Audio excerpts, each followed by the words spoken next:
Ben, toute la famille, je les aime. Voilà. Et à bientôt.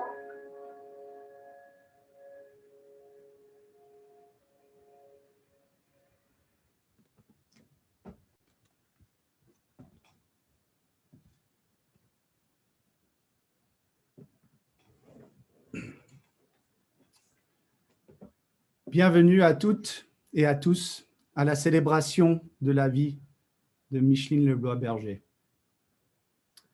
Pour beaucoup d'entre nous, Mamichou ou Michou. Nous souhaitons de tout cœur que ce moment de recueillement, malgré les circonstances particulières, soit un moment de partage et une opportunité pour nous tous d'échanger et de célébrer ensemble la vie extraordinaire de ma grand-mère, que nous avons tous tant aimée.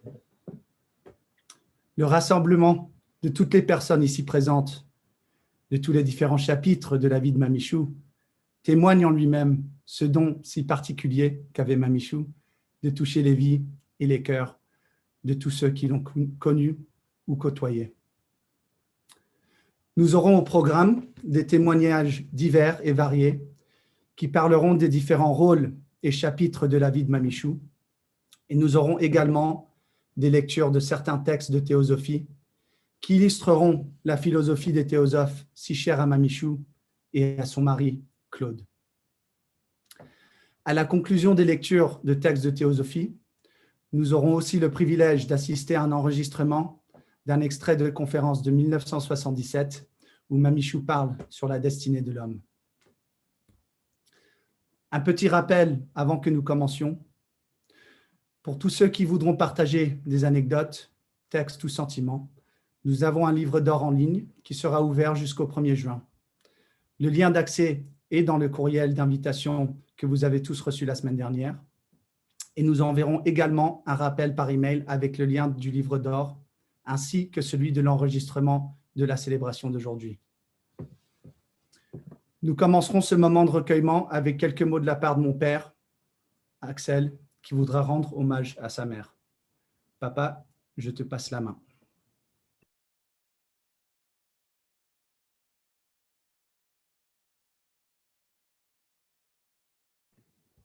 Papa, tu es toujours sur muet là. Merci Benjamin de ton introduction et de tes rappels. Chers tous, merci tout d'abord de vous associer à notre célébration de la vie de ma mère, Micheline Lebois-Berger. Et mes sincères remerciements à Lucie, Armand, Stéphane, Benjamin, Florence, Chantier et William, et à tous les membres de nos familles et amis théosophes qui ont rassemblé documents historiques et enregistré témoignages et lectures pour cette célébration. Je sais que la peine que moi-même et notre famille ressentons est partagée par vous tous. Je pense à ces petits-enfants et leurs époux et épouses, à ces 4 arrière-petits-enfants, à ses neveux et nièces, mes cousins de Bordeaux, aux familles de Brigitte et de Christine, à ses amis théosophes, à ses amis de la montagne et aux nombreuses personnes qui l'ont accompagnée durant ces dernières années avec tant de gentillesse et d'affection lorsqu'elle était rue Galilée, puis ensuite à la résidence Trocadéro. Vos messages de condoléances montrent combien sa générosité, son rayonnement spirituel, sa tolérance, son aptitude à être à l'écoute des autres, l'amour qu'elle savait communiquer, restent très présents dans nos cœurs. Beaucoup d'entre vous m'ont également dit à quel point ma mère Micheline fut une source d'inspiration dans leur quête spirituelle, ou plus simplement pour faire face aux difficultés de la vie. Ce fut le cas pour moi-même, son fils unique pendant près de 73 ans. En réfléchissant à la meilleure manière de célébrer sa mémoire, j'ai pensé partager avec vous mes perspectives personnelles sur les différentes étapes qui ont marqué sa vie, source souvent des inspirations qu'elle nous a données. De sa jeunesse dans le Bordelais, ma mère avait gardé des traits de caractère méridionaux avec une chaleur humaine, une gaieté, un sens de l'humour et un esprit de famille très fort. Elle n'avait en fait jamais perdu le sens de la fête et du partage de moments heureux et, comme vous le savez tous, son hospitalité était légendaire. Elle a certainement communiqué tout cela à ses proches, y compris certainement à tous ses petits-enfants. Mais elle en gardera aussi des leçons de courage. Faire face aux difficultés de la guerre lors de sa jeunesse à Bordeaux, aider ses parents, rester vaillante, ou comme cela se présenta au bassin d'Arcachon, risquer sa vie pour sauver avec succès plusieurs jeunes qui se noyaient, entourés par la marée montante. C'est aussi pendant son adolescence qu'elle eut l'opportunité de partager de grands moments formateurs avec son oncle l'abbé Berger. Il y a 2 ans, nous avons pu visiter avec ma mère le presbytère de Saint-Émilion où elle vécut des moments forts durant l'occupation. Quelles émotions! Au-delà d'une période d'un lieu haut en couleur, ces moments et ces échanges avec l'oncle l'abbé, elle me l'a souvent dit, la marquèrent ayant probablement inspiré sa propre quête morale et spirituelle.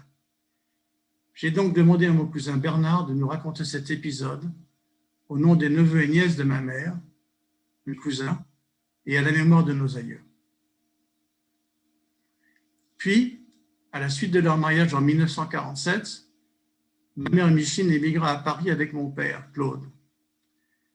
Et comme beaucoup de jeunes gens à la fin de la Deuxième Guerre mondiale, mes parents jeunes mariés restaient sous le choc des années d'occupation, des privations, des bombardements, de la violence qui les entoura durant leur adolescence et de l'horreur dévoilée avec la défaite des nazis.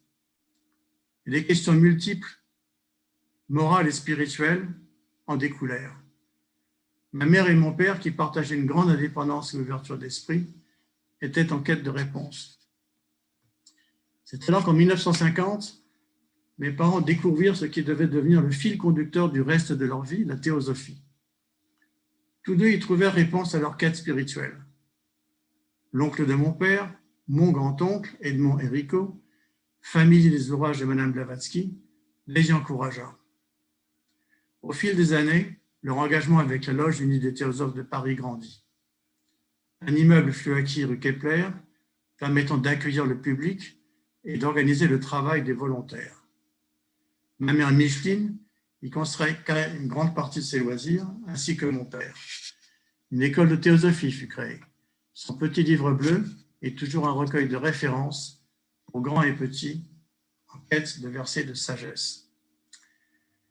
Puis, en 1958, mes parents ont demandé à mon instituteur de mon école primaire si je pourrais finir l'année scolaire dans une autre école à Bordeaux, en vue de mon passage en classe de 6e, car il devait partir pendant près de 2 mois en Inde. J'étais en fait très heureux de rejoindre la cohorte de mes 9 cousins accodérants et permis donc à mes parents de partir. La raison de leur visite en Inde, une invitation de l'un des leaders historiques du mouvement théosophique moderne, B.P. Wadia. Ma mère, Micheline, en conserva un souvenir inoubliable. Je pense que l'importance pour elle de ces échanges avec cet homme au grand rayonnement spirituel va au-delà de ce que les mots peuvent décrire. Son engagement, et je dirais son éveil et son propre rayonnement spirituel en furent transformés. Ce matin, je suis allé à la mise en bière de ma mère pour m'assurer qu'elle était couverte du sari bleu qu'elle avait porté à l'époque lors de son séjour avec B.P. Wadia à Putacamoun, comme elle l'avait demandé et que Gita avait soigneusement gardé. De cette période de 70 ans de sa vie de théosophe, que puis-je dire?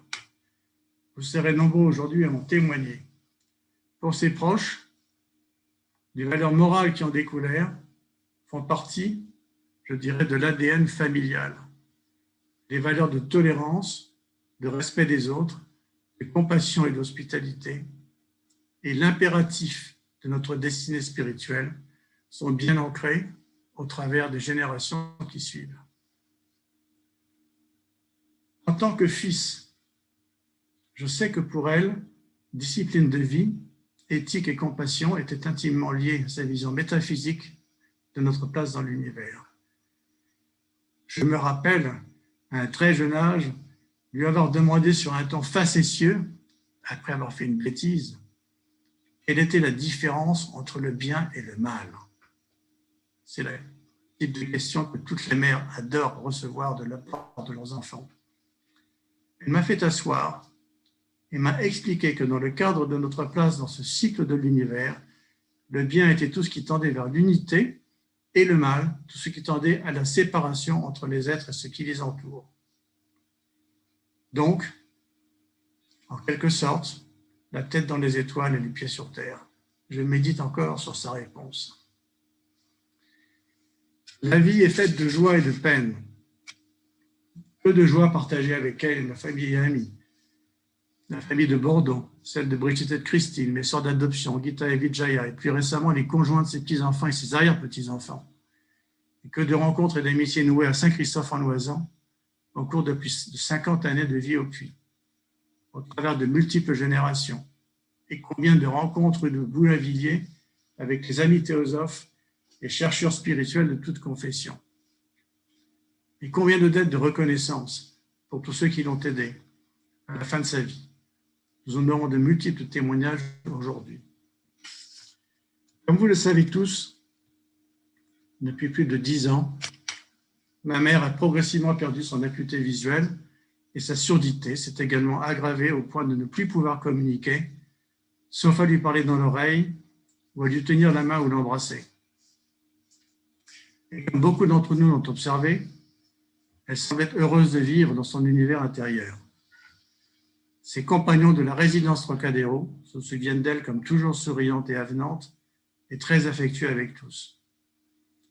Lorsque je l'appelais au téléphone et qu'elle comprenait par l'intermédiaire d'une aide-soignante qui était au téléphone, elle ne pouvait pas parler vraiment. Alors, elle chantait avec enjouement, comme si, ayant laissé aller son attachement au monde extérieur avec succès, ses élans de compassion, de joie et d'élan vers les autres étaient plus forts que jamais, reflétant une paix intérieure, la préparant à son ultime voyage. En conclusion, je voudrais partager un verset du petit livre bleu que ma fille Lucie m'a envoyé en apprenant le décès de sa grand-mère. En toi est la lumière du monde, la seule lumière qui puisse être répandue sur le sentier.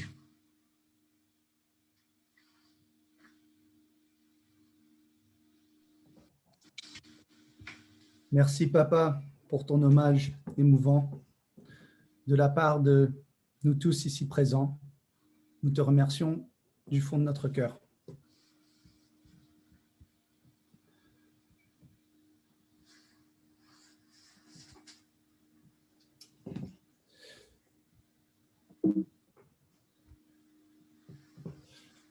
Avant de passer à la prochaine et la première section de notre programme aujourd'hui, qui aborde la jeunesse, la famille et le grand-oncle de Mamichou, je voudrais d'abord partager le programme tel qu'il est pour que tous ici présents aient un aperçu des divers sujets et parties de la vie de Mamichou que nous allons aborder aujourd'hui.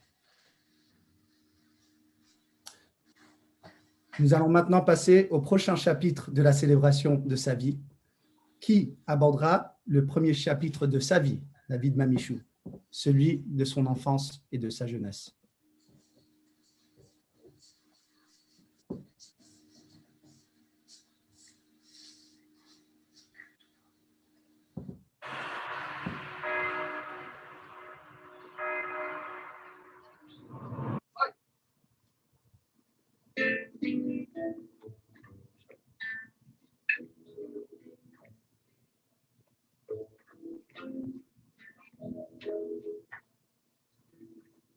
La dernière page du livre se tournait.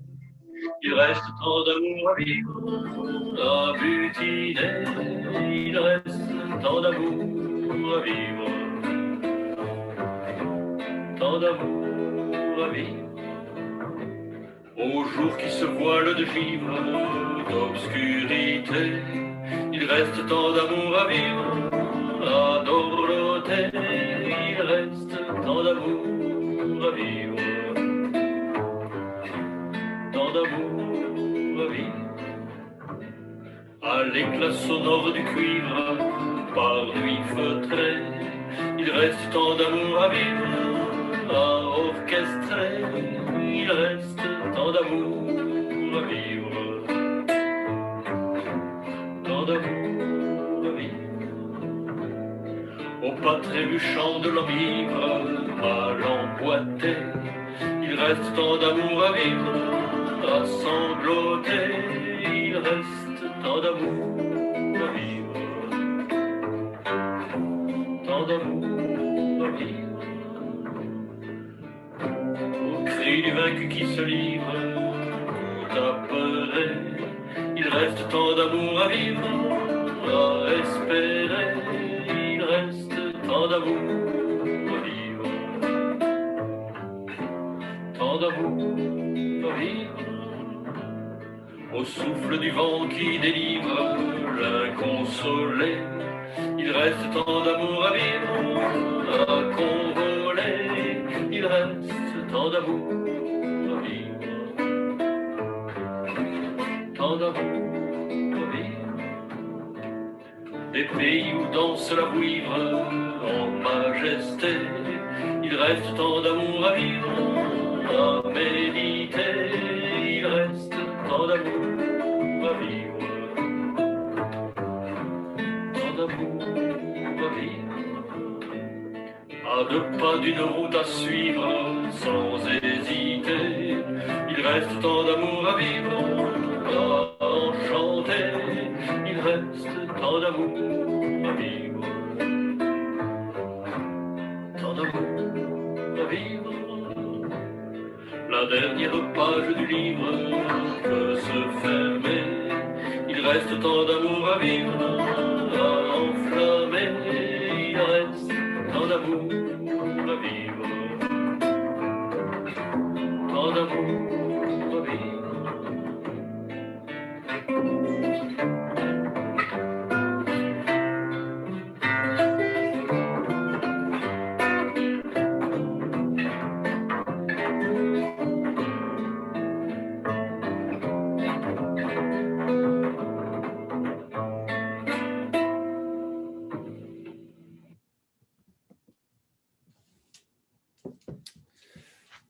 Je voudrais remercier Bernard pour cette pièce de musique incroyable qui vient d'accompagner des photos et des souvenirs de la jeunesse de Mamichou. Et je voudrais également remercier Lucie, ma sœur, pour avoir préparé un montage si exceptionnel. Nous allons maintenant entendre un témoignage préparé par Bernard Kougoul, le neveu de Mamichou. D'abord, Bernard, un grand merci du fond de notre cœur d'avoir pris le temps de préparer ce témoignage portant sur les débuts de vie de cette femme extraordinaire que nous avons tous eu le privilège de connaître.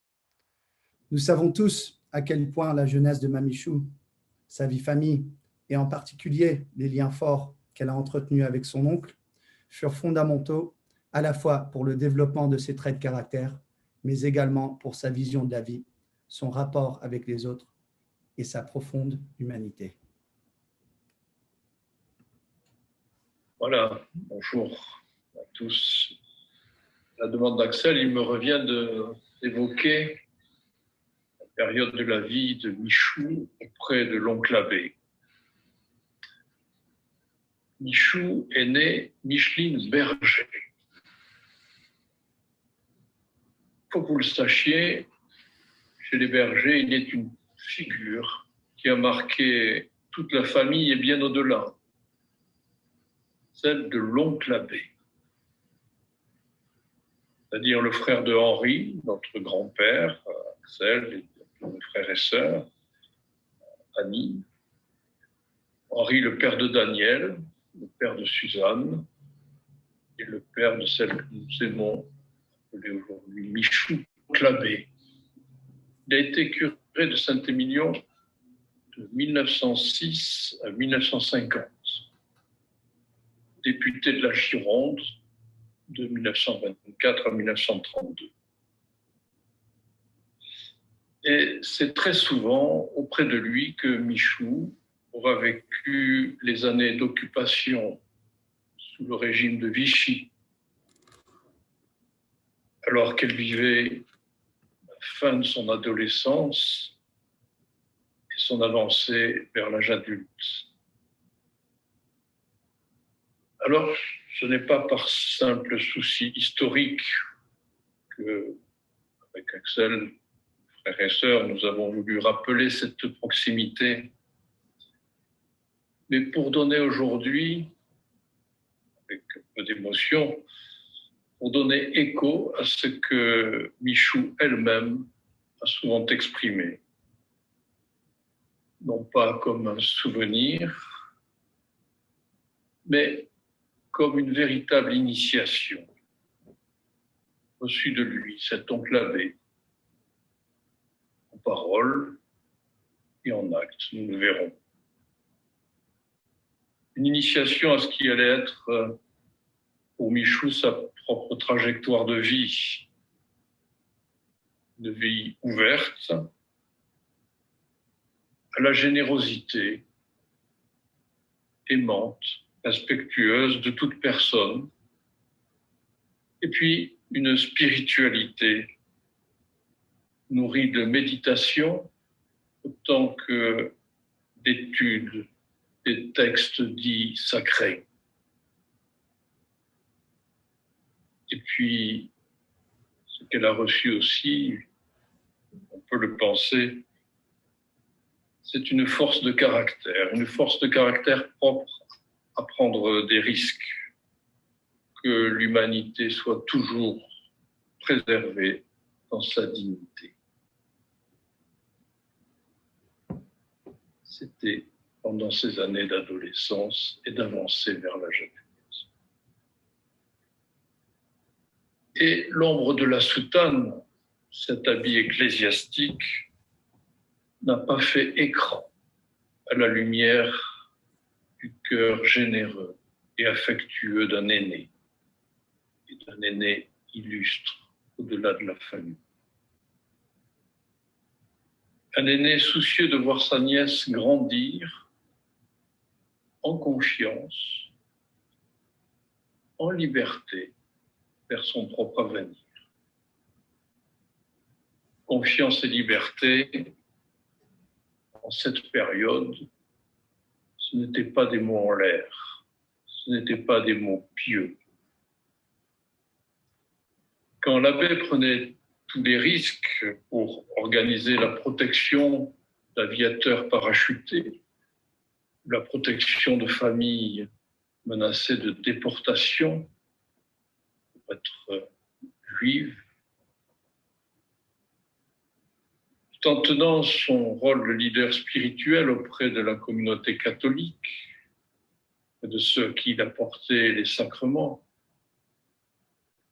mais pas seulement la communauté catholique, la communauté humaine, la commune de Saint-Émilion, quand il allait en aide à tous ceux de ses concitoyens de tous bords qui se trouvaient dans la misère, oui, Michou se trouvait à ses côtés. C'était, eu égard aux circonstances, c'était souvent de nuit. Et elle n'était pas seulement témoin, elle l'accompagnait jusqu'à dormir dans la voiture. Quelle confiance!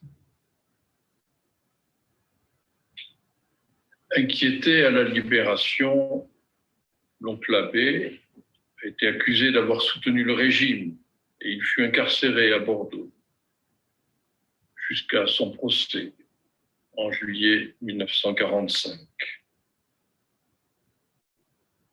De sa prison, dont il sortira acquitté, grâce, entre autres témoignages, à celui du grand rabbin de Bordeaux, soulignant ses actions de protection des familles juives pendant l'occupation. Oui, de sa prison, c'était le 20 octobre 1944, l'oncle écrit à sa nièce : « Ma chère petite Michou, j'ai lu avec joie ta longue lettre, remplie de détails qui vont peupler pendant quelques heures d'évocations chères ma monotone solitude. Je te revois t'étirer dans ton lit quand le réveil a donné le signal du martyre. Mais je te vois aussi t'accrocher à ton travail, comme toujours, pour tenir haut et ferme le drapeau de la famille qui en ce moment en a bien besoin. Fais-moi une petite place dans tes communions et tes prières pour que je reste calme et droit dans cette étape inattendue de ma vie. Je t'embrasse avec tendresse. Lire en de telles circonstances une telle lettre quand on a 17 ans. On l'a reçue de cet aîné illustre. Quelle confiance. Ou témoin, elle devenait confidente et aide. Alors Michou, on a gardé mieux qu'un drapeau de cette complicité. Elle en a gardé une boussole et une fidélité. Fidélité qu'elle aura honorée avec Claude et avec ses amis, dans sa propre spiritualité, dans ses travaux théosophiques. Dans théosophie, il y a théos, Dieu, et Sophia, sagesse. Tout est dit. Il est impossible alors pour Michou d'oublier cette affectueuse complicité des années 40 avec l'oncle Abbé. Lui, peut-être moins sage que théologien, mais beau témoin de l'amour de Dieu qui passe d'abord par l'amour de l'homme. Alors aujourd'hui, si nous cherchons à donner un visage à l'amour de l'homme, à la confiance, alors le sourire de Michou, pour nous, en trace l'un des plus beaux traits.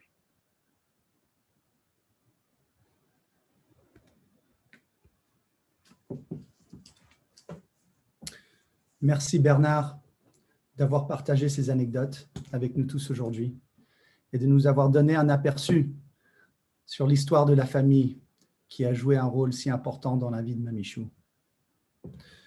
Nous allons maintenant évoquer l'immense page de vie de ma grand-mère qui a été consacrée à la théosophie. Nous assisterons d'abord à un montage créé par ma sœur Lucie et ensuite à des témoignages de la part des proches de Mamichou de la Loge.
Nous allons maintenant entendre un témoignage enregistré de la part de Jean-Pierre Vissot, ami de Mamichou de plus de 50 ans.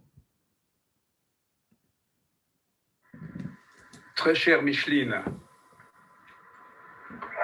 avec toi maintenant, pas besoin de logiciel.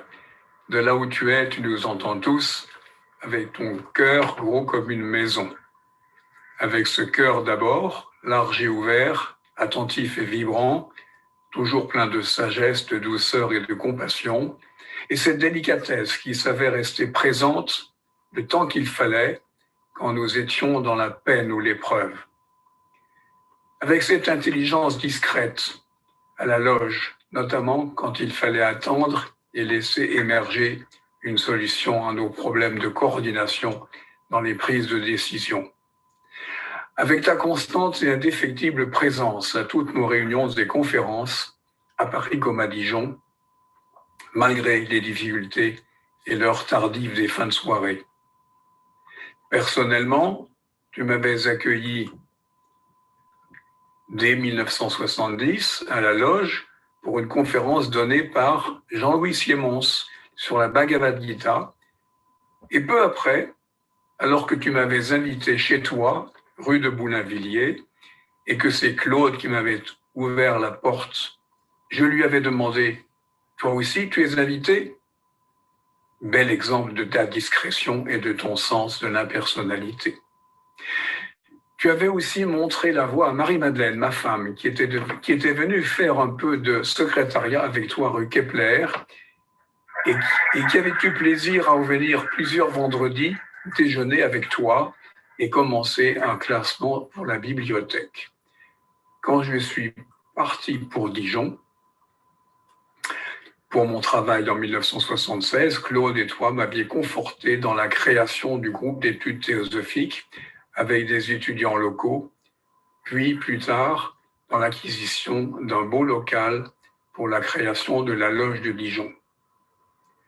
Tu venais régulièrement à nos conférences mensuelles, malgré la distance, ainsi qu'aux séminaires et conférences à la fac de droit sur le campus de Dijon, même qu'en mars et avril 1985, vous aviez réuni avec Claude et Jean-Louis des amphis pleins à craquer sur les thèmes de la réincarnation et de la vie après la mort.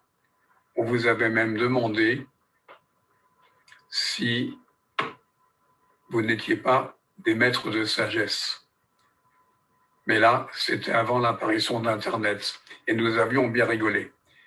Après mon retour en 1983, tu m'avais rapidement intégré et initié aux travaux de la loge en même temps que Claude me montrait les rouages de la comptabilité. Et heureusement, nous avions bénéficié à cette époque des concours efficaces de Serge Jean d'Europe et d'Alain Bernard. C'est vers cette époque que tu nous avais invités avec d'autres amis au puits Saint-Christophe, où nous avions bénéficié d'escapades en montagne avec Claude, toujours pour partager le calme et la sérénité des lieux.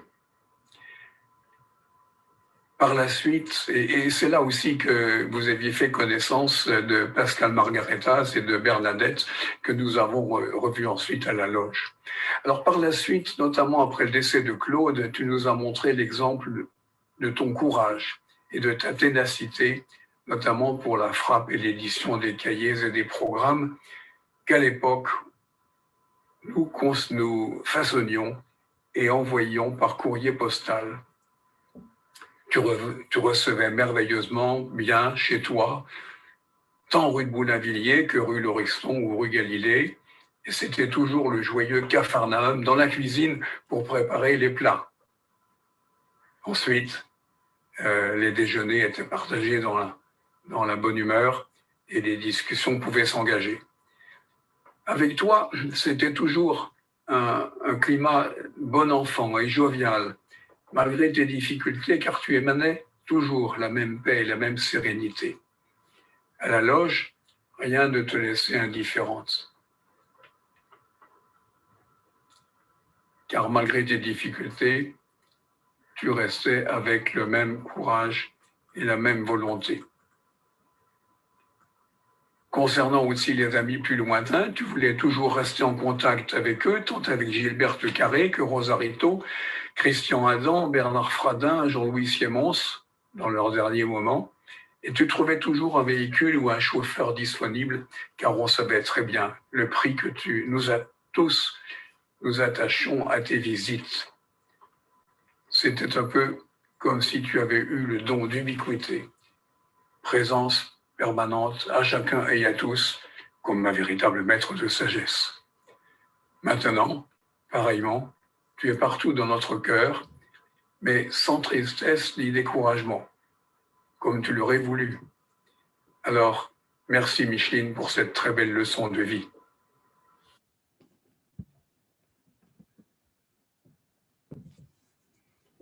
Merci Jean-Pierre.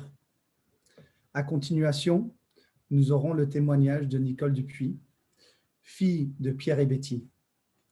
Pierre était un ami de la fac de Claude et Nicole et Axel se connaissent depuis leur tendre enfance. À la suite d'un appel téléphonique d'Axel, apprenant la triste nouvelle du départ de Claude il y a quelques années, je me suis précipité chez Micheline rue Lauriston. Jean-Louis m'a ouvert la porte et je lui ai dit que je leur apportais la paix. Je te souhaite de l'avoir enfin trouvé aujourd'hui.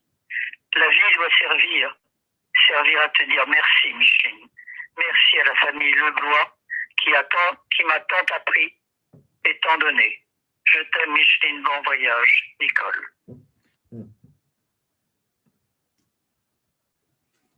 Merci, Nicole. Nous écouterons maintenant le témoignage enregistré de la part d'Hélène Hussel, une autre amie de longue date. Chère Micheline, où t'ai-je rencontré? C'est facile, rue Kepler. Et quand? En juin 1975. Je ne suis pas prêt d'oublier la date. Tu devais faire une conférence. Tu avais ta belle robe bleu marine, fluide et simple, élégante à la fois. Et lorsque tu as commencé à parler, j'ai été immédiatement sous le charme.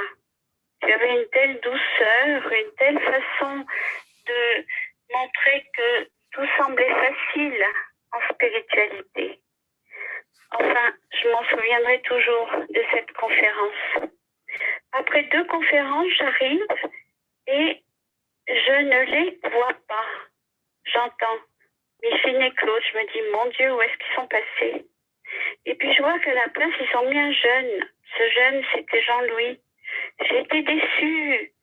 Bon, après, je me suis rendu compte que finalement, Jean-Louis connaissait son sujet. Alors, où étaient-ils? Eh bien, ils étaient au puits, à la montagne, dans cet endroit exceptionnel où j'ai eu la chance de me rendre plusieurs fois et de vivre avec eux. J'aimerais bien vous raconter comment c'était au début, quand rien n'était construit. C'était extrêmement rudimentaire et extrêmement rustique. Mais ça ne nous arrêtait pas. L'ambiance était formidable. Je me souviens des tablés où on était 10 à 12 et Micheline était au fourneau, évidemment. Et qu'est-ce qu'elle faisait? Des épinards. Parce que les épinards, on en avait le matin, bon, j'exagère un peu, l'après-midi, le midi et le soir. Un jour, nous revenons de la cueillette avec des amis et nous trouvons Claude allongé sur le chemin en train de sommeiller. On lui déverse tous les épinards sur lui. Il a bien ri en tout cas. Un autre endroit que je voudrais mentionner qui m'est particulièrement cher, c'est Bois-aux-Moines. Bois-aux-Moines, c'est un endroit dans la campagne normande où nous avons passé des heures inoubliables.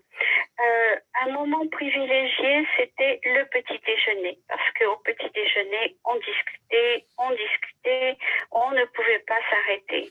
Je me souviens qu'une fois, on a parlé jusqu'à 14 heures. On s'était absolument pas préparé, rien n'était prêt. On était toujours en robe de chambre.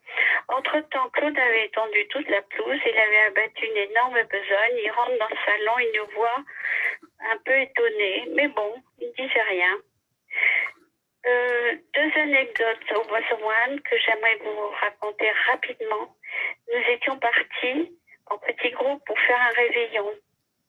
Et ça s'est révélé un réveillon vraiment bizarre, parce qu'il y a eu une énorme tempête de neige, il n'y avait plus d'électricité, plus de chauffage, nous étions un peu coupés du monde.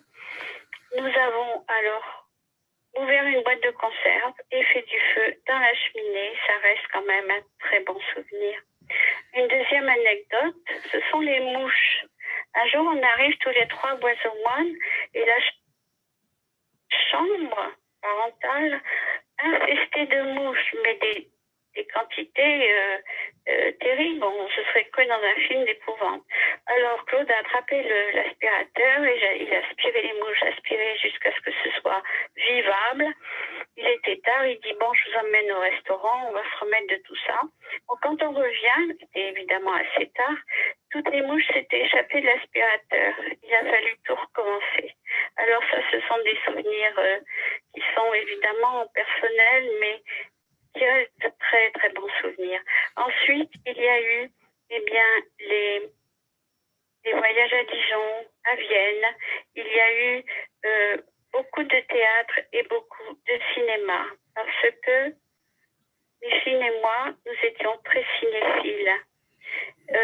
J'avais préparé 2 anecdotes pour le cinéma, mais je vois qu'il faudra que je vous les raconte une autre fois. Alors, est-ce que tout était toujours rose? Bien sûr que non. Il y a eu des problèmes, il y a eu des chagrins, il y a eu des choses à régler. Ça fait partie de la vie, il y a eu des épreuves. Tout ce que je peux dire, c'est que Claude et Micheline ont toujours été à la hauteur. Ils avaient vraiment de grandes qualités humaines. Et puis, par exemple, quand les gens étaient en crise, eh bien, ils les prenaient chez eux.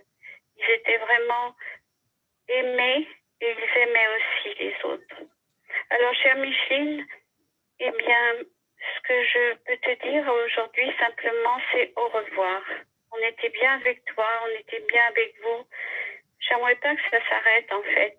Donc, je te dis au revoir et à la prochaine fois.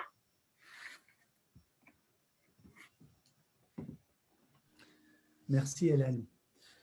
Je vais maintenant passer la main à Vijaya. Il partagera un témoignage avec nous tous. Après son arrivée en France en 1960 avec ses parents, amis théosophes de l'Inde de Claude et Mamichou, Vijaya habitait chez Lebois pendant 1 année et au fil de ses études et les années suivantes est bien sûr devenue partie de la famille Lebois. Vijaya, à toi. Je vais vous parler de Micheline et l'aventure informatique. Pour tous ceux qui l'ont connue dans les activités théosophiques, la capacité de travail de Micheline et son aptitude à s'initier à l'informatique et les technologies de Internet furent étonnantes.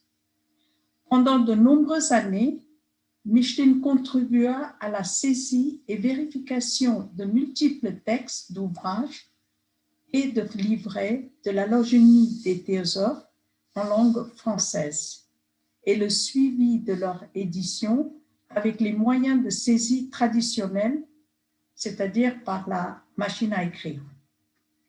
L'aventure informatique a commencé un beau jour, dans les années 80, quand l'ami Serge a apporté pour la loge un ordinateur, et plus particulièrement en le mettant entre les mains de Micheline. Elle s'y est immédiatement intéressée, comme elle était à l'aise à taper sur le clavier, à la vitesse d'un cheval au galop. Avec son énergie illimitée, elle a entrepris la création et l'organisation de fichiers de texte de tous les documents qui représentent aujourd'hui la bibliothèque des livres et fascicules de la Logénie des théosophes en français.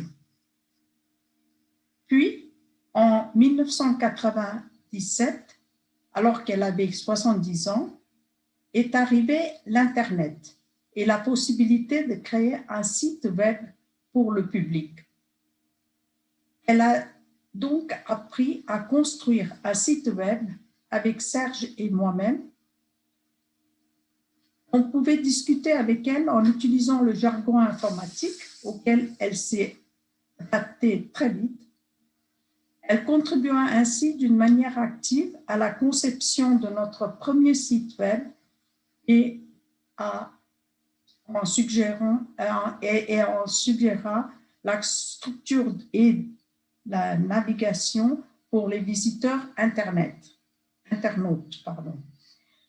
Ce fut un vrai plaisir de travailler avec elle et de partager cette aventure. Comme toujours, elle s'est attelée à la tâche avec enthousiasme, tout en acquérant rapidement le savoir-faire pour éditer et maintenir le site web de la loge.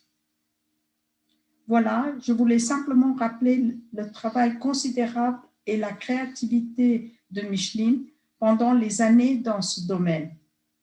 Son intuition pour faire connaître les idées théosophiques lui permit d'imaginer le formidable potentiel de l'Internet et notre avancée rapide dans ce domaine il y a 25 ans déjà.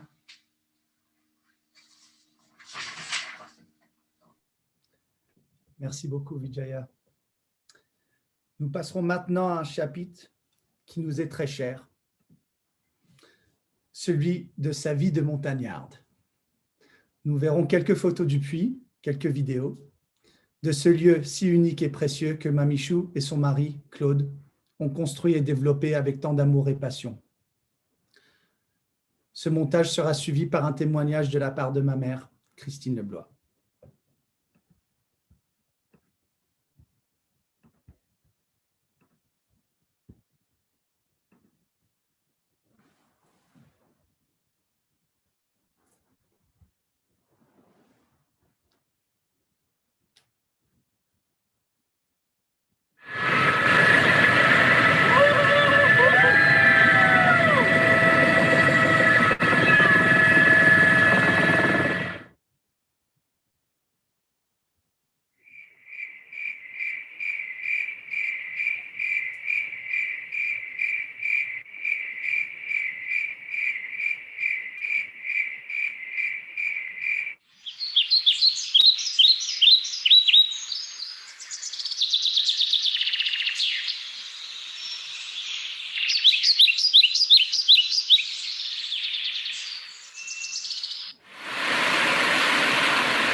Ah, le puits,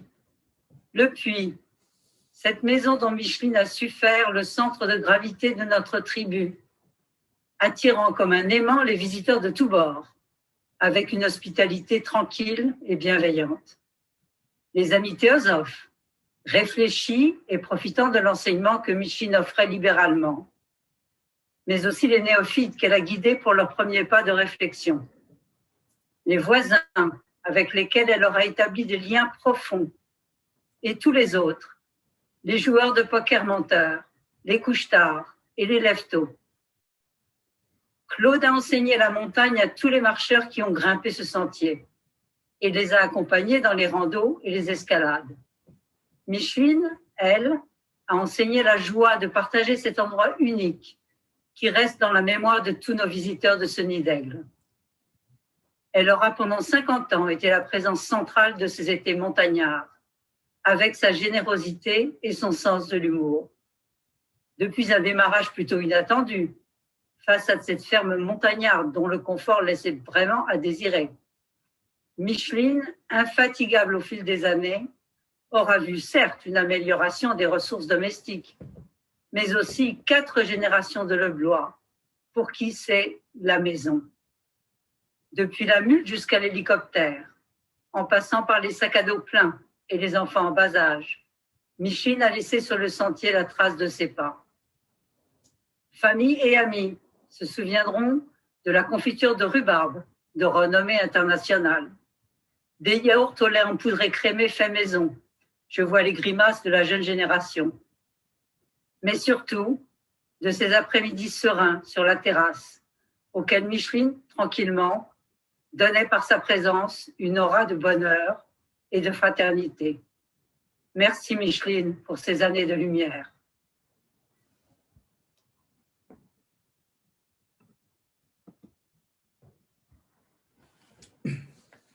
Merci maman. Nous souhaiterions ajouter à ce moment de recueillement une touche personnelle de la famille et d'une génération ou deux en particulier. La 3e et 4e génération des Leblois-Aupuis souhaiterait témoigner et partager l'importance du rôle de Mamichou en tant qu'arrière-grand-mère, grand-mère et matriarche.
Là, vous montez à pied?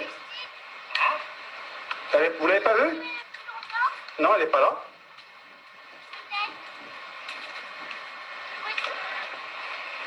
On est allé se promener sur le lac pour voir si c'était solide. On a allé vite avec Quentin. On va presque le faire. Tu sais, sur les théâtres, il y a des fois. Mamichou, à un moment, derrière c'était éclairé et avant, quand on passait là, c'était un peu foncé. C'était vraiment comme si c'était faux, c'était très joli. Vous posez vos skis et vous venez avec vous? Ouais. Voilà. On va mettre le pied sur le lac. Ah ouais? Ah. Alors que moi, je suis superficielle. Je suis complètement légère. Je suis complètement légère. Je peux plus marcher l'hiver tête en l'air et puis est tombée.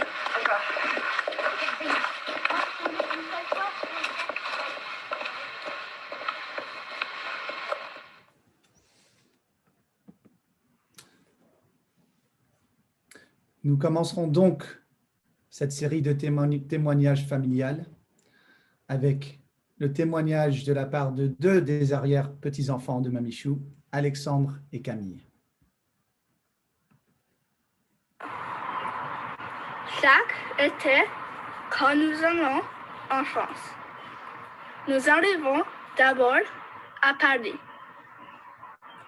Puis nous allons dans les montagnes. Et on se souvient de Mamichou assis sur sa chaise. Regardez les montagnes et le coucher du soleil. Et nous attrapons des papillons. Et on les mettait sur les mains de Mamichou. Juste comme ça, les papillons restaient.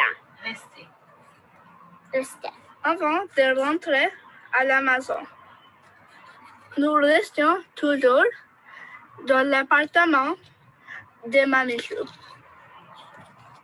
Les rues pavées à l'extérieur, les sons de Paris. Ce sont nos sons préférés. Ce sont son sourire, son calme. Love you, Mamichou.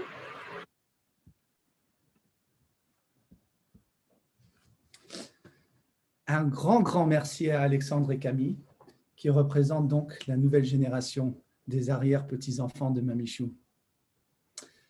Je vais maintenant passer la main à ma cousine Louise Texier, qui partagera quelques souvenirs de Mamichou de la part des clans Pedersen-Texier et de tous les cousins de Venosque. Merci Benjamin. Bonjour à tous. D'abord, c'est un grand honneur de pouvoir parler aujourd'hui. Je vais vous lire un petit texte que j'ai écrit. Mamichou, tu portais si bien ce surnom. Ça m'a toujours fait penser à un nom de gentille petite grand-mère au village des Schtroumpfs. Mais notre village, préservé du tumulte du monde, est ici rebaptisé le Puy. Vous connaissez tous cet endroit magique dont on parle depuis tout à l'heure. Tu étais pour moi comme une troisième grand-mère, m'accueillant si chaleureusement absolument tous les étés de mon enfance. C'était très sympa d'accueillir une nouvelle petite fille chaque année. J'ai réalisé il n'y a pas si longtemps à quel point la transmission, les cadeaux aussi bien matériels que psychologiques, étaient essentiels dans le souvenir et l'empreinte que l'on laisse à ceux qui restent ici-bas. Et des cadeaux, tu nous en as fait plein. Mon enfance et ma vie d'adulte, aujourd'hui, sont rythmées par tous ces souvenirs avec toi, Mamichou, et Claude au Puy. D'abord, comme les témoignages l'ont rappelé, toujours cet accueil si doux dans ta voix. Il y a vraiment ce souvenir de ta voix et ce sourire lumineux dans tes yeux, toujours. Ensuite, cette façon de transmettre une tonne de choses simples et réconfortantes, comme Christine l'a rappelé, je l'avais noté aussi, faire ses propres yaourts au lait écrémé, le très bon lait Régilé pour ceux qui savent.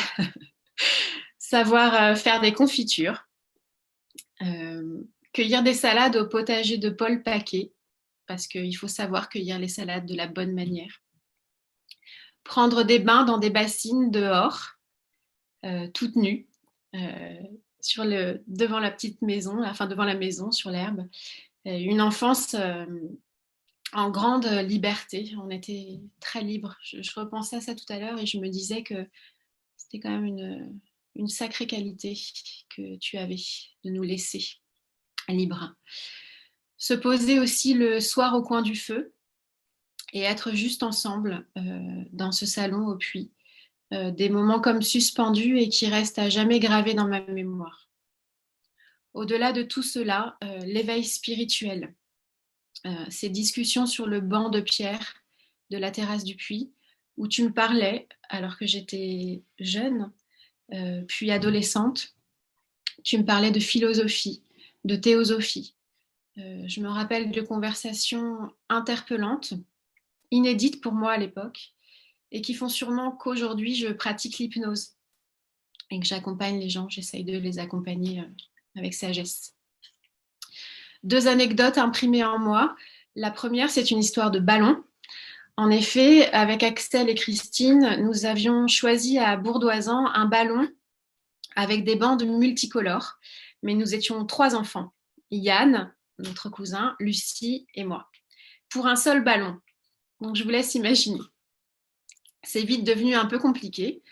Alors, Mamichou, tu es arrivée et tu nous as montré qu'il y avait de nombreuses bandes multicolores sur ce ballon et qu'il nous suffisait de choisir chacun une bande colorée sur ce ballon. Ainsi, il serait un peu à nous 3. C'est fou, mais je me souviens que ça nous avait complètement apaisés. On devait juste trouver une façon de partager. Le deuxième souvenir qui m'a marqué également, c'est la première fois où je suis allée au puits, sur la route qui menait à Saint-Christophe. Bien avant Saint-Christophe, je voyais la vallée assez hostile, encaissée, et j'avais peur. Et puis enfin, j'ai aperçu le Vénéon et je me suis sentie soulagée. Et toi, Mamichou, je te voyais devant, tu ne disais rien.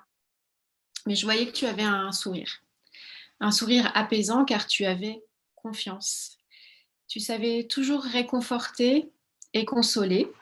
Et ça, mon cœur de petite fille s'en souvient bien. Alors bien sûr, Mamichou, un grand merci pour tous ces cadeaux. Et effectivement, au revoir, parce que tout ce que tu as semé est très présent toujours. Merci. Merci beaucoup, Louise.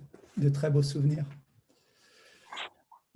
À présent, je souhaite inviter Chanty, la sœur aînée de la fratrie Esmieux, qui parlera à son nom et également à celui de Florence et de William. Chanty, à toi. Merci Ben. Bonjour à tous. Du coup, moi aussi, je vais lire un petit témoignage qu'on a écrit tous les 3 ensemble. Très chère Mamichou, bien plus qu'une amie de la famille, tu as été comme une grand-mère pour nous. Avec Claude, vous nous avez offert tant de merveilleux souvenirs d'enfance. On se souvient des confitures de groseilles à maquereau et des balades à vélo à Bois-aux-Moines, des merveilleuses marches en montagne au puits, de l'odeur de pain frais dans l'escalier et de l'ascenseur de la rue de Boulainvilliers, des réveillons animés où chacun repartait toujours les mains pleines, et des gros canapés en velours rayé derrière lesquels on se cachait pour jouer. Mais vous nous avez offert bien plus que ça tous les 2. Tu avais toujours un œil et une oreille pour celui ou celle qui avait besoin d'écoute. Tu savais trouver les mots justes et sages pour aider l'individu à se tourner vers son propre cœur ou soi, pour y trouver les réponses, avec un grand respect du libre arbitre. Toujours avec une grande bonté et douceur, sans jugement aucun, et avec bienveillance. Tu savais aussi, avec humour, faire prendre du recul, en racontant des anecdotes assaisonnées de ton rire si contagieux. Comment rester triste longtemps dans ces circonstances ? Merci d'avoir fait de la théosophie un pouvoir vivant et rayonnant dans ta vie et dans la nôtre. Voici un court extrait de la clé de la théosophie qui nous a inspirés pour ce moment, pour aujourd'hui. Nous sommes avec ceux qui sont morts et que nous avons perdu dans la forme matérielle, et beaucoup, beaucoup plus près d'eux maintenant que lorsqu'ils étaient en vie. Et ce n'est pas seulement dans l'imagination de l'être en Devachan, comme certains pourraient le penser, mais dans la réalité des choses. Car le pur amour divin n'est pas simplement l'efflorescence d'un cœur humain, mais il a ses racines dans l'éternité. L'amour saint et spirituel est immortel. Et karma amènera tôt ou tard tous ceux qui se sont aimés d'une telle affection spirituelle à s'incarner une fois de plus dans le même groupe familial. Mamichou et Claude suivaient à leur façon la devise célèbre de Victor Hugo qu'il prononça 3 jours avant sa propre mort. Aimer, c'est agir. Continuons le message de paix et d'amour et le travail qu'ils ont laissé. Avançons comme des enfants de lumière sur le sentier de la vie et travaillons ensemble pour l'unité et l'harmonie. Comme le disait si bien ce même auteur humaniste, chaque homme dans sa nuit s'en va vers sa lumière. Merci. Merci beaucoup, Chanty. Je souhaite maintenant inviter à s'exprimer Lucie, ma sœur aînée, qui partagera un témoignage de la part des 4 petits-enfants de Mamichou Leblois, Armand, Stéphane, Lucie et Benjamin. À toi, Lucie. Merci, Benjamin. Merci, tout le monde. Où commencer pour essayer de tout dire, de tout raconter, de tout expliquer? L'amour que nous partageons avec quelqu'un qui signifie plus que les mots ne peuvent exprimer. Pour dire au revoir à quelqu'un qui nous aimait inconditionnellement et peut-être plus. Au cours des 43 dernières années, eh bien, je n'essaierai pas. Une grand-mère, oui, mais aussi un pilier de force, un guide, une présence chaleureuse, son sourire qui ferait que tout allait bien. C'était au début de ma vie que Mamichou, avec grand-père, allait devenir plus que des grands-parents pour moi. Après le décès de ma maman, ils m'ont soulevée, ils m'ont rassurée, ils m'ont guidée. Chaque jour devenait plus facile que le précédent. La musique jouait depuis mon enregistreur, alors que Mamichou me réveillait doucement. Les croissants frais, je peux encore les sentir. Son sourire qui ferait que tout allait bien. Sa présence devenait ma constante. Et ensemble, nous découvrons la vie, passant des soirées à la loge, des week-ends avenue de Boulainvilliers, des étés au puits où les rires s'en suivaient jusqu'au coucher du soleil. Je peux encore l'entendre rire maintenant. Mamichou, elle était à moi pendant un moment, ou de moins je pensais. Armand, Stéphane et Benjamin sont nés, et soudain j'ai réalisé que je devais la partager. Mais ce n'est plus que tard dans la vie que j'ai réalisé que Mamichou était la grand-mère de tout le monde. Elle était le pilier de tout le monde, le sourire de tout le monde, la lumière de chacun que nous avons la chance d'avoir eue. Cette lumière, elle est toujours là, avec nous maintenant. Sa spiritualité est plus forte que jamais.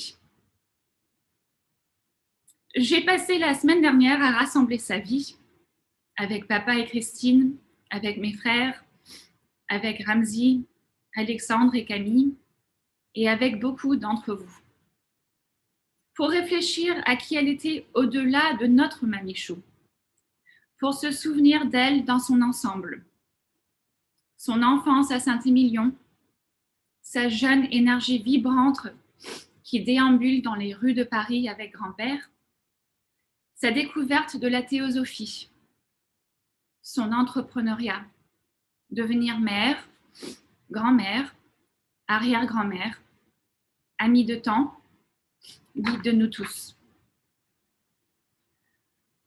Pour Armand, au-delà des milliers de souvenirs de jeunesse au Puy, rue Boulainvilliers, rue Lauriston ou à Boston, sa relation si particulière avec Mamichou reste marquée par la rue Galilée. Cet appartement devint pour lui un refuge, une base arrière, un endroit pour se ressourcer avant les nouveaux départs. D'abord, ces départs se faisaient en direction de la ligne 6 pour allier Montparnasse à sa vie d'étudiant à Poitiers. Puis les destinations changèrent, se firent plus lointaines. L'Argentine, la Colombie, le Nigeria, la Papouasie. Peu importe la distance ou la longueur du périple, il y avait toujours le retour rue Galilée et un déjeuner ou dîner avec Mamichou pour raconter les aventures, digérer son vécu, comprendre ce qui avait été assimilé. C'est avec elle qu'il commençait cet important processus d'internalisation de ses expériences, celle qui ferait de lui l'homme qu'il est aujourd'hui. En entrée, Blinis et tarama, puis un poisson à la vapeur, le tout accompagné d'une bonne dose d'humour et de précieux conseils, et parfois un peu de fromage. Ces dernières années, c'était surtout le partage avec elle de sa plus belle aventure, celle de son amour avec Elma, que les dîners rue Galilée, puis rue de Barry de Longchamp, devinrent des moments si précieux, si uniques. Il se rappellera toujours ce précieux conseil qu'elle lui donna un jour, alors qu'il se dirigeait vers l'ascenseur, rue Barry de Longchamp. Aimez-vous et soyez toujours heureux. C'est important. Pour Stéphane, ce sont les souvenirs du temps passé au puits, des petits moments sur la terrasse, admirant la vue que plusieurs d'entre vous connaissent bien. C'est aussi les après-midi dans la cuisine où nous préparions les confitures de la saison. C'est aussi les promenades au potager pour cueillir la salade du soir. Ces petits souvenirs sont aussi marqués par sa gentillesse, sa douceur dans ses moments de tristesse ou de colère, et sa sagesse dans ses moments de doute et de découverte tout au long de l'enfance des petits Leblois. Mamichou nous a appris la valeur de la compassion et de l'empathie pour les autres, autant que l'importance de la curiosité académique et spirituelle. Je vous laisse pour l'instant avec des mots que nous avons étudiés ensemble, avec Mamichou et grand-père, avec mon père et Christine, avec Armand, Stéphane et Benjamin. À mesure que vous avancez dans le monde, apprenez à rendre service à tout ce qui vit. Dans le jardin plein de tournesols, chaque fleur se tourne vers la lumière. Pourquoi ne ferions-nous pas comme elle? Fixe le regard de ton âme sur l'étoile dont tu es le rayon. Ma Mamichou, que je t'aime.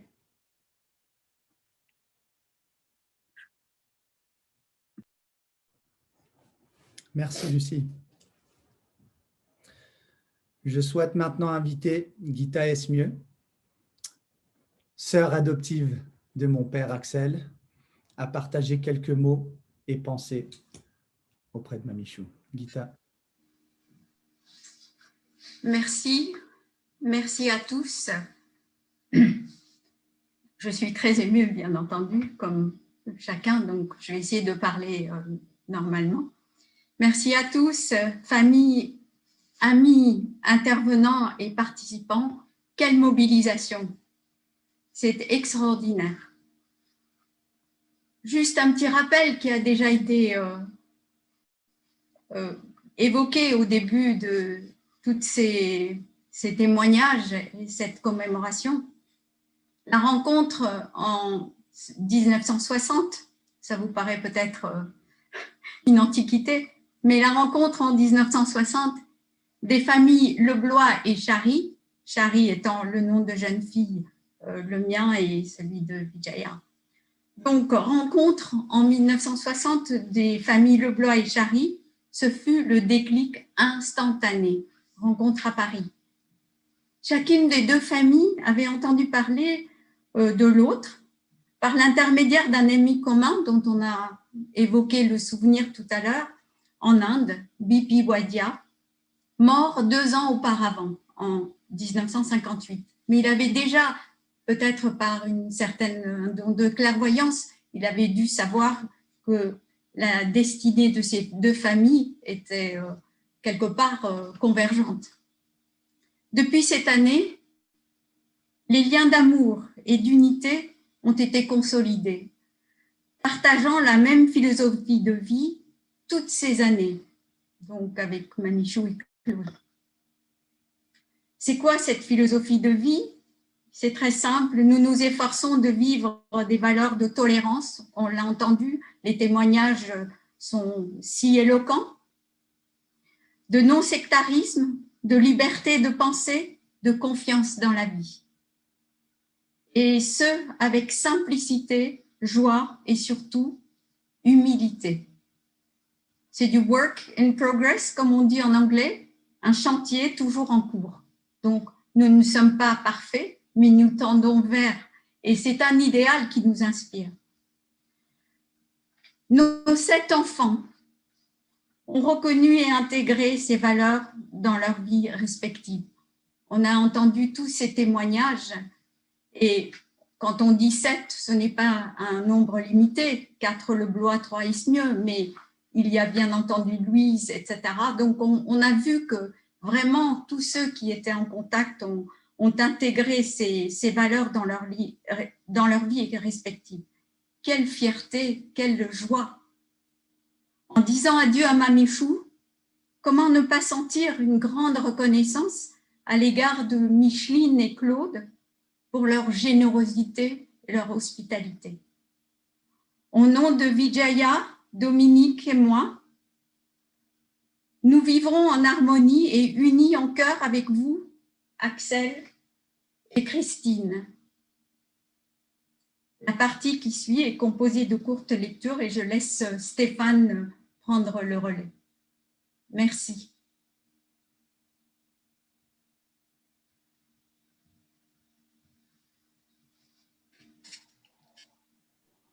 Merci Gita.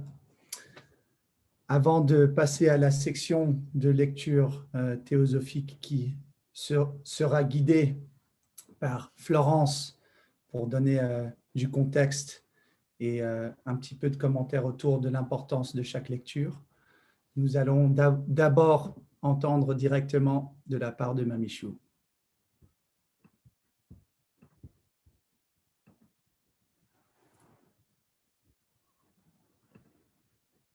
Je dis franchement que je vous aime beaucoup tous ceux qui sont là sont très très très gentils et je veux les remercier. Voilà, je vous dis vraiment de tout mon cœur merci pour tout ce que vous faites pour moi et je suis toujours très touchée. Voilà. Alors à bientôt.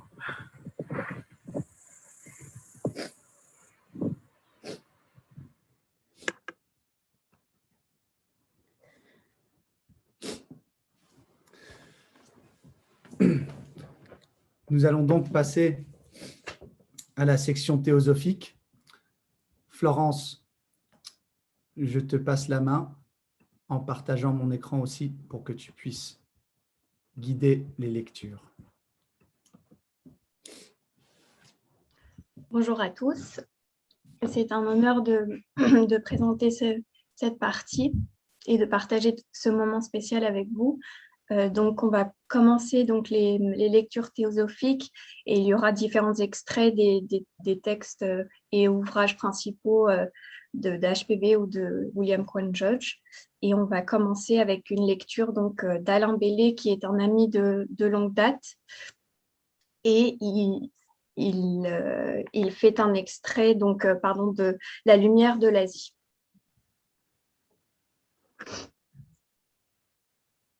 Extrait de La lumière de l'Asie de Sir Edwin Arnold.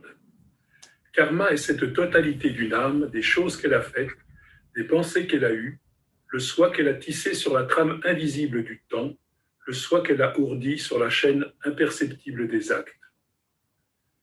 Sans commencement et sans fin, éternel comme l'espace, certain comme la certitude, il est un pouvoir divin qui se meut vers le bien, seules ses lois durent à jamais. Nul n'ose le mépriser. Celui qui lui désobéit perd, celui qui le sert gagne. Au bien caché, il offre la récompense de la paix et de la félicité. Au mal secret, il inflige des peines. Il voit partout, rien ne lui échappe. Fais le bien et t'en récompense, fais le moindre mal et tu subiras un châtiment proportionné, quand bien même Dharma en différerait l'exécution. Il ne connaît ni colère, ni pardon, inflexiblement justes sont ses mesures. Il pèse avec une balance parfaite. Pour lui, le temps n'est pas, et le jugement qu'il ne rend pas demain, il le rendra dans bien des jours. Telle est la loi qui tend vers l'équité. Nul ne peut l'entraver ni la détourner de sa voie. Son cœur est tout amour, son but la douce paix et l'accomplissement. Obéissez.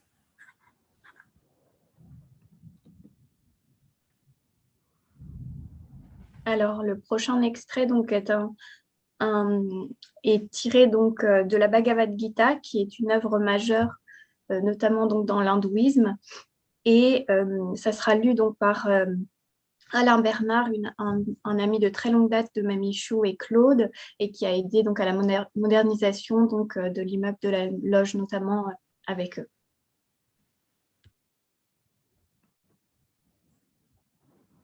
En souvenir de Micheline. Lecture de la Bhagavad Gita. Ne sois pas en proie à l'affliction, car tu es né avec le destin divin.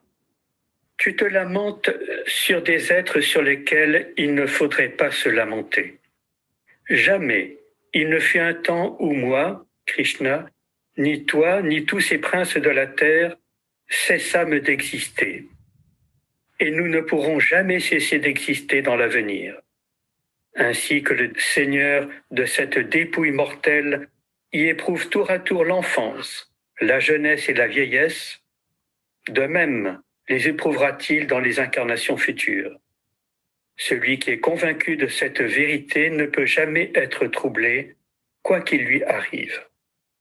Cherche cette sagesse en servant par une puissante recherche au moyen de questions et de l'humilité.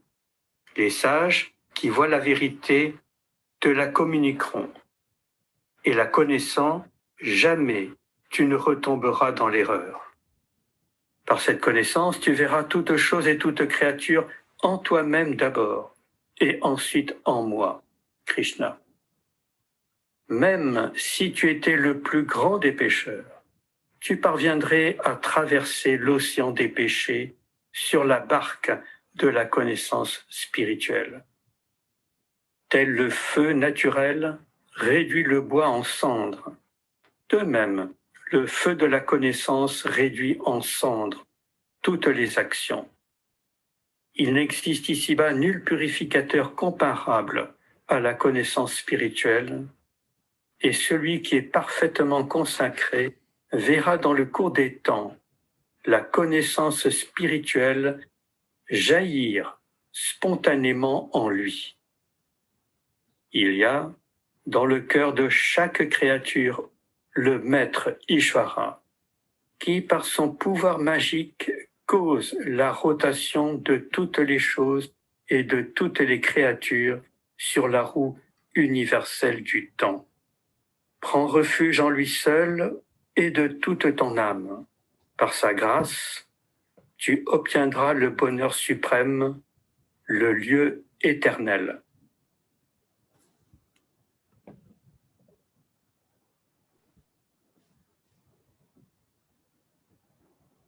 La prochaine lecture donc, sera sur un extrait de La Voix du silence, écrit donc par Blavatsky, et elle sera lue donc par Martine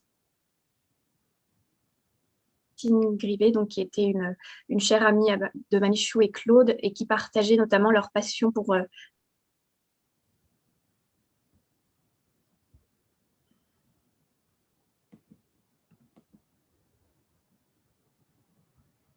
Ces portails conduisent l'aspirant par-delà les eaux, à l'autre rive. Chaque portail a une clé d'or qui en ouvre la porte. Ces clés sont Dana, la clé de charité et d'immortel amour. Shila, la clé de l'harmonie en parole et en action. La clé qui contrebalance la cause et l'effet et ne laisse plus de place à l'action karmique. Shanti, la douce patience que rien ne peut troubler. Viraga, l'indifférence au plaisir et à la douleur. L'illusion conquise, la vérité seule perçue. Virya, l'énergie indomptable qui fraye sa route vers la suprême vérité, hors de la boue des mensonges terrestres. Dhyana, dont la porte d'or, une fois ouverte, conduit le narjol vers le royaume de l'éternel Sat et à sa contemplation ininterrompue.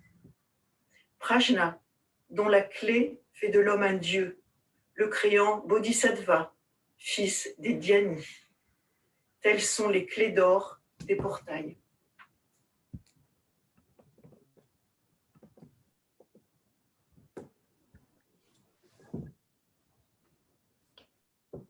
Donc, la prochaine lecture sera donc de Guillaume Affide, et ce sera un extrait donc de La lumière sur le sentier. Et Guillaume Affide donc, était un ami de longue date de Mamichou et Claude, et il connaissait donc Mamichou depuis qu'il était lycéen. Extrait de La lumière sur le sentier. Écoute le chant de la vie. Cherche-le, écoute-le, pour commencer dans ton propre cœur. De prime abord, tu diras peut-être, il n'est pas là. Quand je cherche, je ne trouve que dissonance. Cherche plus profondément. Si de nouveau tes efforts sont déçus, réfléchis et cherche plus profondément encore. Il existe une mélodie naturelle, une source obscure dans tout cœur humain. Elle peut être recouverte, complètement cachée et réduite au silence. Mais elle est là. À la base même de ta nature, tu trouveras la foi, l'espérance et l'amour.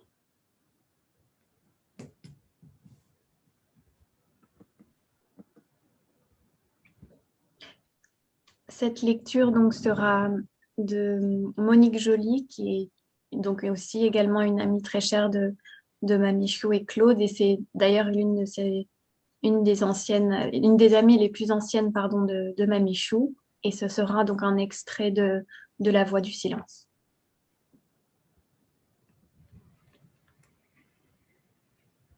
Encore un mot. Veux-tu détruire la divine compassion? La compassion n'est pas un attribut, c'est la loi des lois, l'harmonie éternelle, le Swadhyaya, essence universelle et sans rivage, c'est la lumière de l'immuable justice et de l'harmonieuse disposition de chaque chose dans le tout, la loi de l'éternel amour. Plus tu t'unifieras avec elle, ton être se fondant dans son être, plus ton âme s'unira avec ce qui est, plus tu deviendras compassion absolue.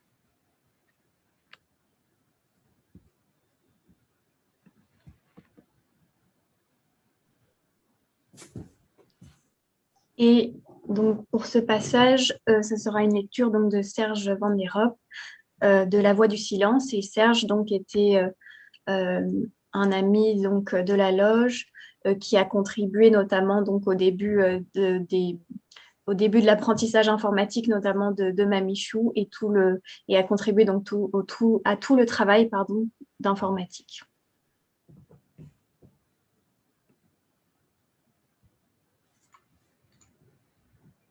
Monte l'oiseau de la vie si tu veux la connaissance. Abandonne ta vie si tu veux vivre. 3 salles aux pèlerins épuisés conduisent à la fin des labeurs. 3 salles aux conquérants de Mara te conduiront par 3 états jusqu'au 4e et de là dans les 7 mondes, les mondes de l'éternel repos. Si tu veux en connaître les noms, écoute et souviens-toi. Le nom de la première salle est ignorance, avidya. C'est la salle où tu as vu le jour, où tu vis et où tu mourras. La seconde salle a pour nom salle d'apprentissage. Là, ton âme trouvera les fleurs de la vie, mais sous chaque fleur, un serpent lové. Le nom de la 3e salle est sagesse. Au-delà s'étendent les eaux sans rivage d'Akshara, l'indestructible source d'omniscience. Si tu veux traverser en sûreté la première salle, ne laisse pas ton mental s'abuser et prendre les feux du désir qui y brûlent pour la lumière solaire de la vie. Si tu veux traverser en sûreté la seconde salle, ne t'arrête pas à respirer le parfum des fleurs stupéfiantes. Si tu veux te libérer des chaînes karmiques, ne cherche pas ton gourou dans ces régions mayaviques. Les sages ne s'attardent pas dans les champs de plaisir des sens. Les sages ne prêtent pas attention aux voies charmeuses de l'illusion. Cherche celui qui doit te donner naissance dans la salle qui est au-delà, la salle de sagesse, où toutes les ombres sont inconnues et où la lumière de la vérité resplendit d'une gloire inaltérable. Cela qui est incréé réside en toi, disciple, comme aussi en cette salle. Si tu veux l'atteindre et fusionner les deux, tu dois te dépouiller de tes sombres vêtements d'illusion. Étouffe la voix de la chair, ne permet à aucune image des sens de s'interposer entre sa lumière et la tienne, afin que les deux puissent se fondre en une. Ayant pris connaissance de ta propre ajnana, fuis la salle d'apprentissage. Cette salle est dangereuse en sa beauté perfide. Elle n'est utile que pour ta probation. Si, par la salle de sagesse, tu veux atteindre la vallée de béatitude, disciple, ferme bien tes sens à la grande et terrible hérésie de la séparativité qui te coupe du reste.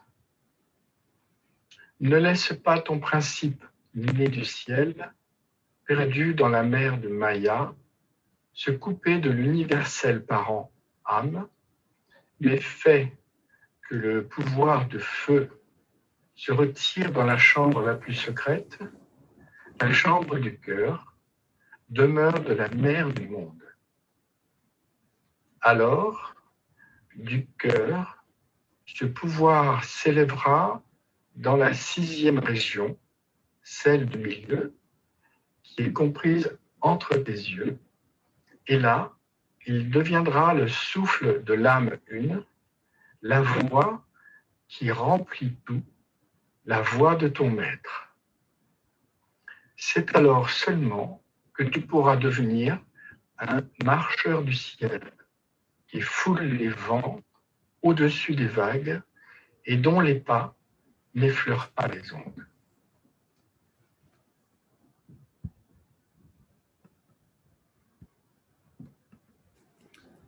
Merci beaucoup, Serge. Nous arrivons donc vers la fin de notre célébration aujourd'hui.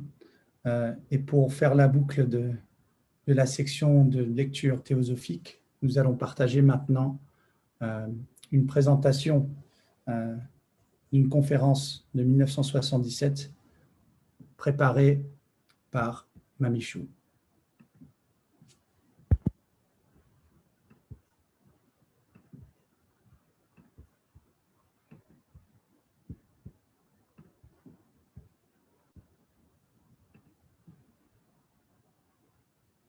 A mis le titre « L'homme, créateur de sa destinée », dans ce sens qu'il s'agirait là d'une voie particulière à chaque homme et dans laquelle, évidemment, beaucoup de forces, de puissances extérieures ou intérieures, ou plus ou moins les deux, entrent en jeu pour tracer son chemin. Est-ce que c'est lui qui trace ce chemin ou est-ce qu'il est obligé de passer là où seulement la vie lui permet de passer? Né dans une famille, nous pouvons faire de la vie qui s'ouvre devant nous le meilleur ou le pire.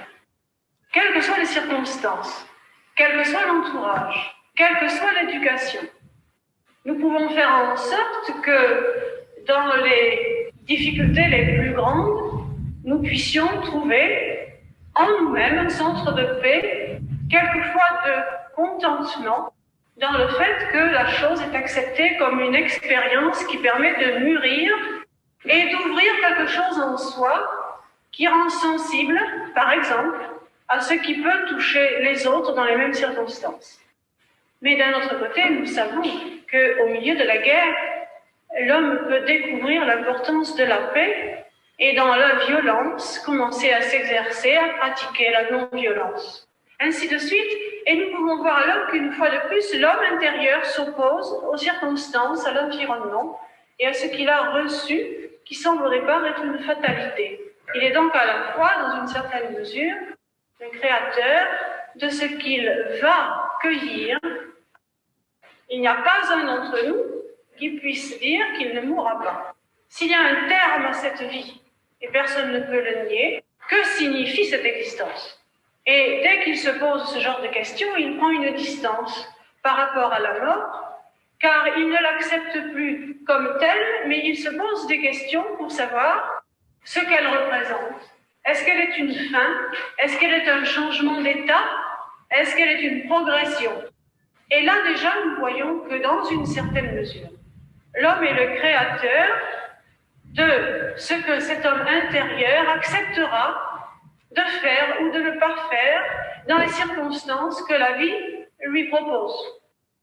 La théosophie enseigne, et depuis les temps les plus immémoriaux, que le pouvoir divin, selon la théosophie, est un principe éternel, illimité, étant à la fois l'origine de tout ce qui existe et la réabsorption de tout ce qui cesse momentanément d'exister.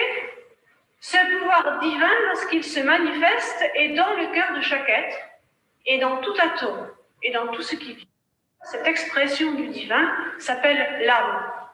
Et cette âme a comme caractéristique essentielle le fait que, étant un centre de conscience divine, en contact avec la nature, elle peut prendre connaissance à la fois des mondes intérieurs divins et en même temps des mondes extérieurs de la forme de la vie dans laquelle elle expérimente, construit des véhicules appropriés pour permettre à sa puissance intérieure de se manifester un jour.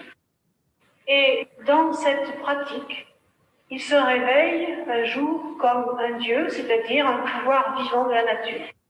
C'est le chemin qu'ont pris ces grands maîtres de l'humanité Et c'est après l'avoir parcouru qu'ils sont revenus périodiquement pour dire à l'humanité, qui est un peu comme une famille de taupes, qui ne voit pas le jour, qui vit dans des galeries souterraines, qui est myope, et qui affirme par exemple des grandes vérités, croyant faire de la haute métaphysique, et qui en fait ne connaît rien au soleil, ne connaît rien à la beauté de la nature, mais est limité à son petit univers.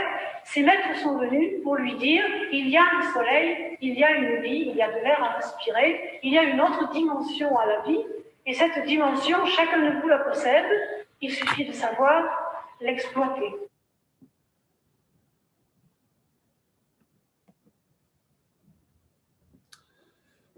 Nous arrivons donc à la conclusion de cette célébration aujourd'hui. Je voudrais tout d'abord remercier tous ceux qui ont assisté, qui ont connu Mamichou, Micheline ou Michou. Et je voudrais également remercier tous ceux qui ont contribué des textes, lectures, témoignages et souvenirs aujourd'hui. Mon père Axel, Bernard, Jean-Pierre, Nicole, Hélène et Vijaya, Alexandre et Camille, Louise, Chanty, Lucie, Gita, et ainsi pour les lectures de théosophie que nous venons d'entendre juste il y a un moment. Pour conclure aujourd'hui, nous allons jouer une pièce de musique composée par Bernard Kougoul qui accompagnera Mamichou lors de la fin de cette célébration. Mamichou, comme tu nous l'as déjà dit tout à l'heure dans ta vidéo, on te remercie, on t'aime et à bientôt.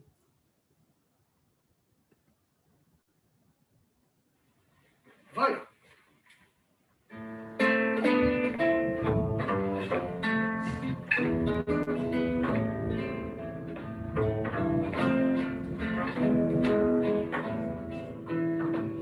La dernière page du livre peut se tourner. Il reste tant d'amour à vivre, à butiner. Il reste tant d'amour à vivre, tant d'amour à vivre. Au jour qui se voile de givre, d'obscurité, il reste tant d'amour à vivre, à Dorothée. Il reste tant d'amour à vivre, tant d'amour à vivre. À l'éclat sonore du cuivre, par nuit feutrée, il reste tant d'amour à vivre, à orchestrer. Il reste tant d'amour à vivre, tant d'amour à vivre. Au pas trébuchant de l'homme ivre, mal emboîté, il reste tant d'amour à vivre, à sangloter. Il reste tant d'amour à vivre, tant d'amour à vivre. Au cri du vaincu qui se livre, tout apeuré, il reste tant d'amour à vivre, à espérer. Il reste tant d'amour à vivre, tant d'amour à vivre.